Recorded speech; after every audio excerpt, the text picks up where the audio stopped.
Brasília, presidente do TSE, quer 100 observadores estrangeiros na eleição e cita a invasão do Capitólio nos Estados Unidos. Então, a gente segue para a capital federal com a Paola Cuenca. Como é que vai trabalhar esse grupo de observadores aqui no Brasil, Paola?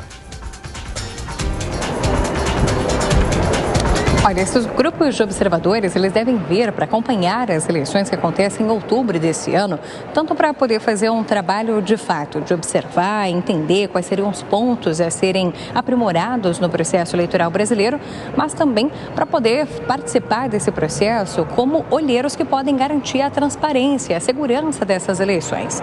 Esse trabalho de observação do pleito eleitoral aqui no Brasil, ele não é uma novidade, tanto é que a Organização dos Estados Americanos já participou das últimas eleições presidenciais em 2018 e também das eleições municipais que aconteceram em 2020. Inclusive, essa instituição ela foi convidada mais uma vez para poder acompanhar as eleições do Brasil como um grupo de observadores. Acontece que esse convite ele foi estendido nesse ano. A gente já comentou até há algum tempo sobre um convite, inclusive, que incomodou o Ministério das Relações Exteriores e o Palácio Itamaraty, que foi um convite para que a União Europeia também pudesse participar como observadora.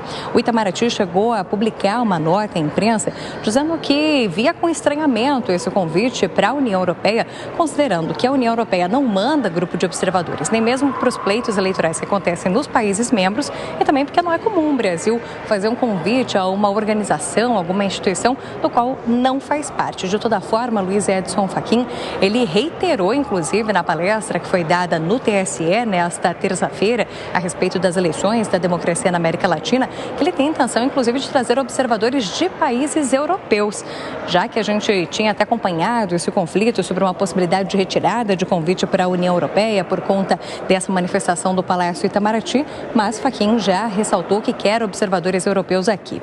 Enquanto ele também dava esse discurso de abertura no evento no TSE, ele falou que o Brasil não consente mais com aventuras autoritárias e que episódios que foram vistos pelo mundo, como ocorrido no Capitólio nos Estados Unidos, aquela invasão ao Congresso dos Estados Unidos no momento em que o ex-presidente dos Estados Unidos, Donald Trump, não foi reeleito e Joe Biden, então, ficou eleito o novo presidente dos Estados Unidos. Cenas como essa não devem ser vistas aqui no Brasil, que o Brasil não pode ser alheio a situações como essas, não pode ser uma situação parecida ocorrida aqui.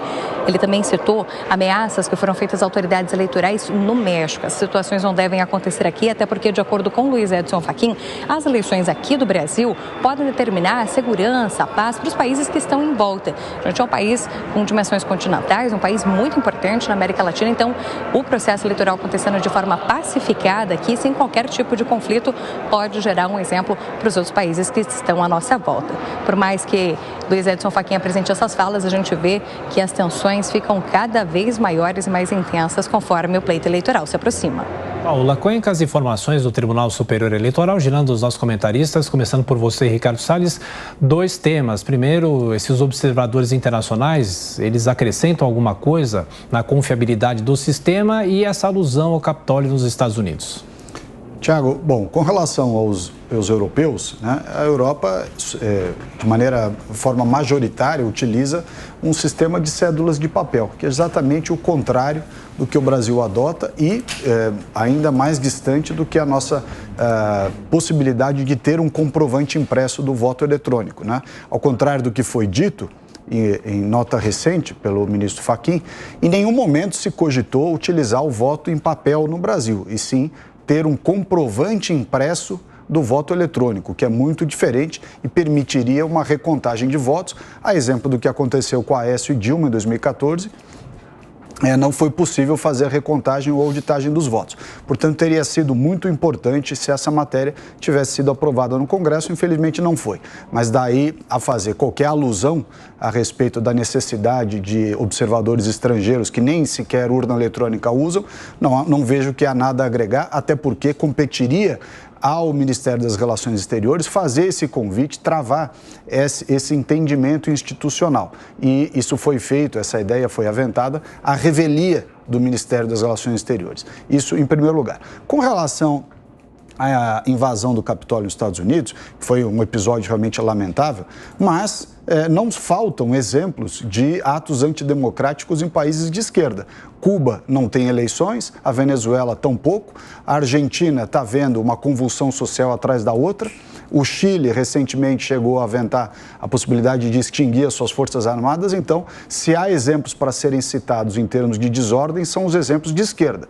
Bom, de todo modo, é importante também lembrar que foi a esquerda, ou opositores a Bolsonaro, que em 2018 fizeram o ataque à faca contra ele. Portanto, também do ponto de vista de precedentes aqui no Brasil, se há violência relativa às eleições, essa violência foi feita contra o presidente Bolsonaro. Portanto, esse discurso permanente, que é revelador de uma posição política e, portanto, denota a falta de imparcialidade, eles deveriam cessar. Eu quero crer que ele só acaba estimulando ainda mais esse clima de racha ou de disputa intensa entre as forças políticas. Olha, quem faz um discurso político incessante de ataque às urnas eletrônicas e, portanto, ataque ao sistema eleitoral que fere a credibilidade do sistema eleitoral é o presidente Bolsonaro e seus apoiadores. E o antídoto, a resposta do TSE é justamente ampliar a transparência sobre o processo, já que, novamente, nunca é demais repetir, a PEC do voto impresso foi rejeitada pelo plenário da Câmara dos Deputados. Primeiro por uma comissão especial, mesmo assim seguiu para plenário, sob comando do presidente Arthur Lira, e foi rejeitada a PEC do voto impresso. Portanto, votação superada, tema superado, é preciso seguir em frente. Mesmo assim, o presidente Bolsonaro, que na época disse que aceitaria o resultado da Câmara dos Deputados, não aceitou, continua atacando o sistema eleitoral. O que o TSE está fazendo? Ampliando a transparência, tanto sobre os processos, as várias etapas de auditagem das urnas eletrônicas. Semana passada mesmo tivemos a conclusão do processo de segurança, né, das urnas eletrônicas, a segunda etapa desse processo, e agora com esse aceno à comunidade internacional de que o Brasil serve como vitrine para o mundo, para os países latino-americanos, né, e de que não aquece com aventuras ou com investidas autoritárias. Foram essas as declarações do ministro Edson Fachin, que hoje é presidente do TSE, não será mais, quando da eleição será Alexandre de Moraes, e também esse aceno à comunidade internacional. Sim, venham ao Brasil, estamos abertos, queremos o máximo de observadores internacionais possíveis, sem observadores internacionais de várias partes do planeta, inclusive, por que não, sim, da Europa, da União Europeia, que mesmo que usem cédulas de papel, é comum que as nossas autoridades aqui do TSE e de TRS, que usam urnas eletrônicas, participem do processo, supervisionem, aprendam com o processo eleitoral, seja nos Estados Unidos, na Europa, em outros países. Então, esse intercâmbio entre países, entre observadores que usam métodos diferentes de apuração de votos, de votação,